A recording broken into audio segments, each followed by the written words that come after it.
এক দুই তিন দীর্ঘ ১২ বছর পর ঘরের মাঠে ফিরেছে কিং। অবাক হওয়ার কিছু নেই, কথা দিয়ে গিয়েছিল, শুধু কথা নয় লিখে রেখে গিয়েছিল ড্রেসিং রুমে, I am living but I will come. সময়টা একটু দীর্ঘ হলেও কথা রেখেছেন কিং।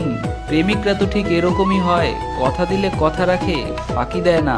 আমাদের সৌভাগ্য এমন এক প্রেমিকের প্রেমে মজেছি আমরা, যা হয়তো অনেক তপস্যা করেও পাবে না তোমরা।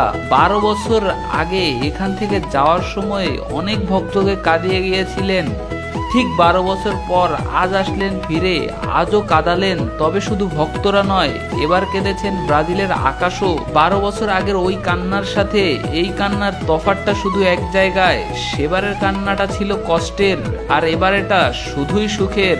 আশা করি এই সুখ হবে দীর্ঘ, কারণ নেইমারকে দেখে হয়তো ব্রাজিলিয়ানরা অলরেডি ভেবে ফেলেছেন আমরা আবারও আগের রূপে ফিরবো। এখন আমাদের ভক্তদের একটাই আশা, যেন পূরণ হয় আমাদের কিংয়ের চাওয়া, যেন উঁচিয়ে ধরতে পারে বিশ্বকাপ নামক ওই সোনালী ট্রফিটা।